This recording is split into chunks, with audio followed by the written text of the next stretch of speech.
Hello guys, Chris here and welcome back to another video. In this one, my friends, I'm going to be testing a GeForce GTX 1650 4GB GDDR5 in Dead Island 2. This one is the Gigabyte Mini ITX OC model of the card. We are running it with the latest Nvidia drivers at the time of recording this video, and I'm not manually overclocking it. You can see all of its specs right here in Tech Power-Ups GPU-Z, again, GDDR5 model, and over on the left, we're pairing it with the Ryzen 7 5800X3D and 32GB of RAM, DDR4, CL14, 3600 MHz. And yes, these are very overkill specs for a GTX 1650, but all you need is a CPU that doesn't bottleneck it, and then you will achieve the same FPS. This game also doesn't utilize more than 16GB of RAM, so you will be fine with that as well. Let's get into it, shall we? Okay, let's start by going through the settings. We're playing at 1080p resolution with the low settings preset and TAA set to high, and no FSR2 at the moment. And then we're gonna use some higher resolutions depending on how the game runs. I've actually been playing the game for about 15 minutes already on the 1650, and I can say that the VRAM usage is maxed out at 1080p low settings, guys, and that's why that frame time graph is a little bit all over the place, but it is a playable experience. If you lock the FPS or enable VSync, for example, it will smooth out those frame times. So let's play without the FPS lock. What the hell? Oh boy. In place first for a little bit, and then I will lock the FPS so you guys can see how smooth it can become. But yeah, if you don't do anything, just start the game, play it. Jesus Christ. It will run like this. Another one of these, are you serious? I just killed a bride, a huge one. It was like a boss, and now we get outside and there's another one. Oh boy, no. Okay, there we go. It's all good, all good, all good. Let's go. Now this game is actually really well optimized. As you can see, it's getting decent FPS on a GTX 1650 at 1080p resolution. It's kind of an outlier in 2023, I gotta be honest here. You know, I wasn't expecting it to run as well as it does, and on low settings, it looks pretty decent. A bit soft because I'm running a 4K monitor, but on a native 1080p monitor, it should be alright in terms of softness. You can't really disable the anti-aliasing, unfortunately, so there's that. But yeah, the textures and everything, even on low settings, they look pretty alright. Anyway, let's continue here. 40 FPS, 1% lows because of the stuttering. I mean, if you don't have the frame time graph enabled, you can't really tell that it is stuttering that much, honestly, guys. I guess you could have a decent experience even with unlocked FPS, especially if you are used to 2023 titles on a 1650. This is gonna feel amazing, you know. But now I'm just gonna go ahead and enable VSync, which will lock the FPS to 60 because I'm running it at 60 Hz. And here we go. Ooh, no, that is stuttery. What the heck, dudes? You can see like the frame skipping. It's not smooth right now. Oh man, are you serious? Okay, so VSync doesn't really work that well. What about the actual in-game FPS lock? Oh, much better. Look at that frame time now. Oh, yes. Okay, now it feels very, very smooth. I don't know what was going on with the VSync, but it was terrible. Unfortunately, we got a lot of screen tearing right now, so I'm still gonna try to use some VSync on top of the FPS lock. Okay, and this should solve the screen tearing issue. I don't see really any tearing right now. That's good. And the FPS should be buttery smooth from now on. So what should we do now? Head back to Bel Air. Bel Air? We need to... No. Shut up! Shut up! Shut up! Shh. Okay. What? I removed the battery! You should shut up! Please! No! Damn it. A runner. I hate them runners. Where did he come from, by the way? Oh my. Oh, no sword anymore, damn it. I need to heal myself a little bit. Alright. I'm gonna start counting the FPS. I'm not really sure why, but yeah, it's smooth 60 all of the time. Still, I want to see like the 1% lows. If they vary by too much, that indicates stuttering. But so far, so good. Damn, boy! I am strong! What the hell? Okay, let's go. Let's continue the game here. I would definitely use VSync with the FPS lock. The input lag is a little bit higher when you use VSync, by the way, but I think it's worth it. You get rid of the screen tearing, and at the same time, I went into the menu and the FPS 1% lows went down like crazy, so I'll stop counting them. But yeah, the VSync gets rid of the screen tearing, and the FPS lock gets rid of the frame time issues and the stutters that we were seeing. Nice car, by the way. Yeah, this should be a great thumbnail right here. If I manage to get these guys on this side of the car. Yeah, the things you have to do for thumbnails, my friends. It's the hidden things that usually you don't see in these videos. Alright, let's go. Alright, moving in this direction. Yeah, basically it's gonna get capped 100% of the time with very minimal stuttering. So it's a super enjoyable experience like this, guys. This is how I would play this game, okay? And if you are here looking for the adequate settings for the GTX 1650, this is it, okay? Do not bother with medium or high, because those will actually make it run out of VRAM and stutter a lot more. So I don't really recommend medium or high. I will still test those, of course, especially with FSR, but just keep that in mind. Since it heavily runs out of VRAM at those settings, it's not advisable for you to run them. Oh boy, this one is level 8. If we manage to kill this one, I think we will probably level up, maybe. Oh, there we go. Should be easy, right? Damn it. Oh my god! No, it's not easy. Okay, never mind. Alright, I told you I'd test some FSR as well. But, you know, since you don't really need FSR to get 60 locked all of the time, I probably wouldn't use it. But let's see how it looks. Yeah, there we go. GPU usage should go down by a little bit. The visuals are a little bit more noisy as well. I don't really like it too much, guys. So just stick to the native resolution if you're playing on the low settings. I think it is the best way to play this one, guys. All right, have fun here in Dead Island 2. It's worth a buy, actually. I cannot believe this, at least in terms of optimization. And from what I've seen so far, it's fun. It's a fun title. That water is so pixelated because of FSR, by the way. Damn.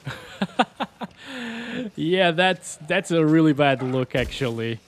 And you don't really need FSR again. At native resolution, it was already buttery smooth. Let's go ahead, disable this, disable the FPS limiter, and play at the medium settings preset. Okay, this is it. Disable FSR as well. I'm gonna restart the game to make sure that everything fully applies first. And we are back here, guys, getting around those 60 FPS once again, but now it feels a lot more stuttery. You're gonna see a lot more variation in the frame time graph. Wait, where's the thing with... Oh, there it is. Okay, there we go. Please. No, I think I turned it off. Activate! Gosh, I'm gonna die here. Well, at least they're forgetting that I exist for some reason. There we go. Oh boy. Ooh, that was brutal. This is my best weapon, actually. What? How is this so good? Okay, this is great. Let's go. Let's continue. As you can see, it's dropping by from 60 FPS by a lot. All right, let's try to hit this big boy. Level 8 Drill Sergeant. All right. No! My god! I cannot do this.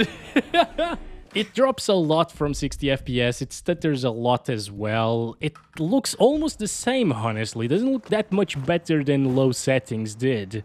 So I wouldn't really use medium settings again. The 1650 seems to be able to handle it, though, which is very impressive.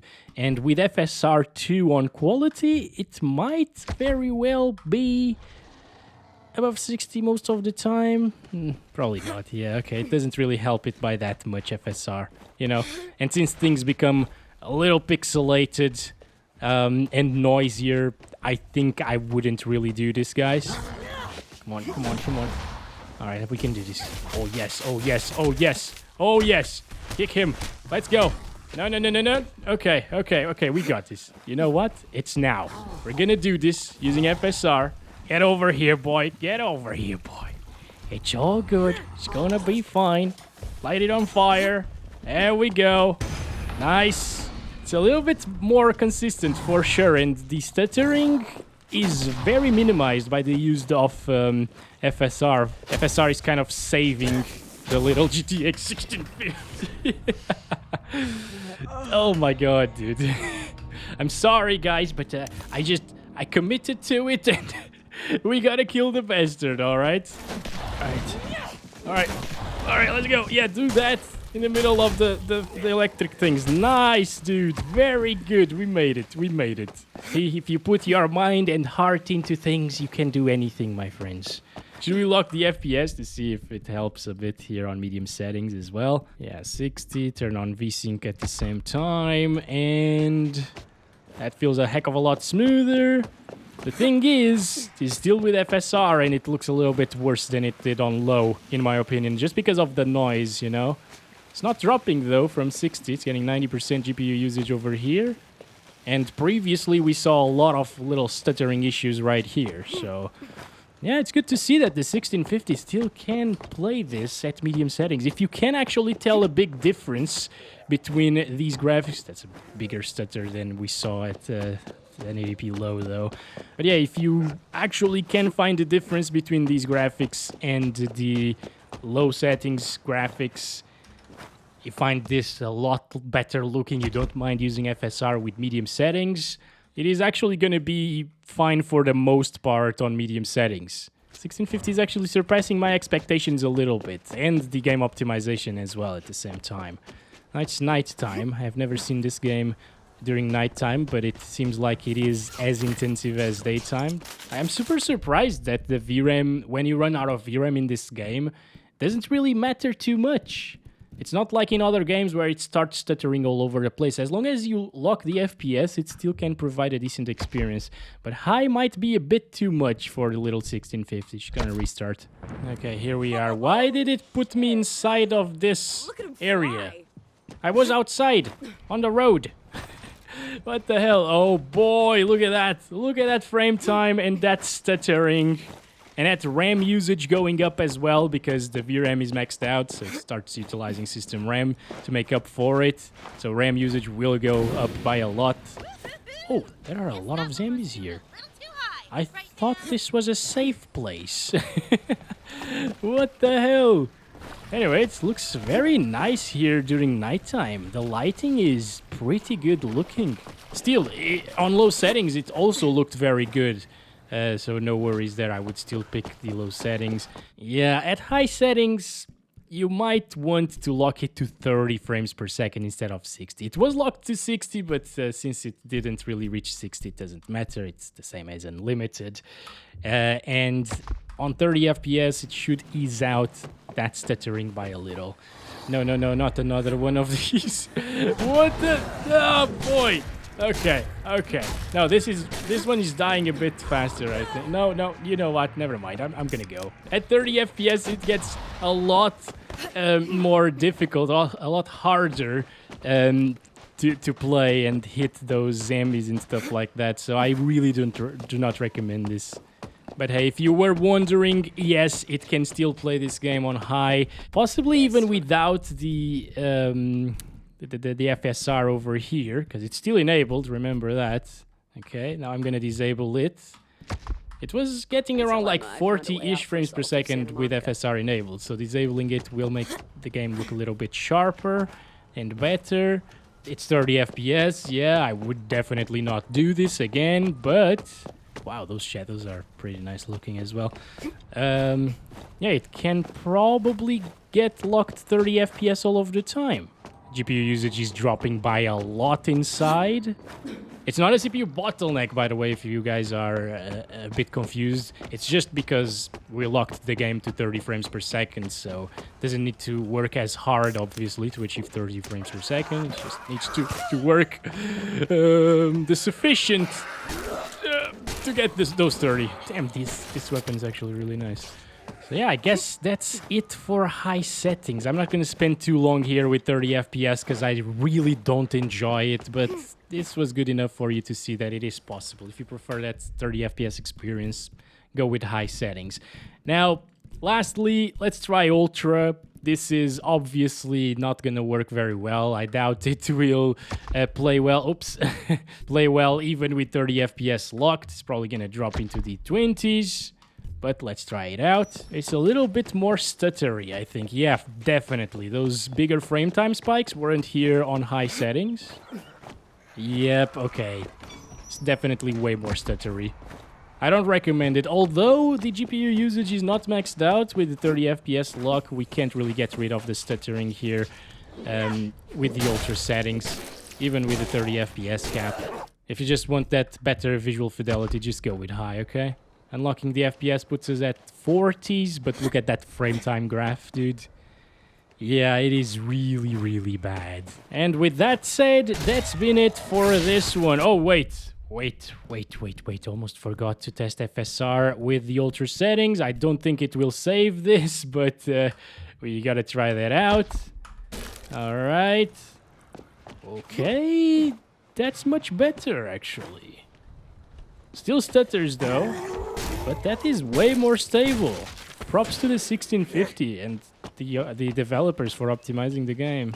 It will probably drop, though, into the 20s once again, because we've seen lower 30s already, and I don't think this is a very intensive area, so keep that in mind. Oh boy, wait, this probably will do a huge explosion, right? Wait, let's go. Nice. All right, 26, 27 right there.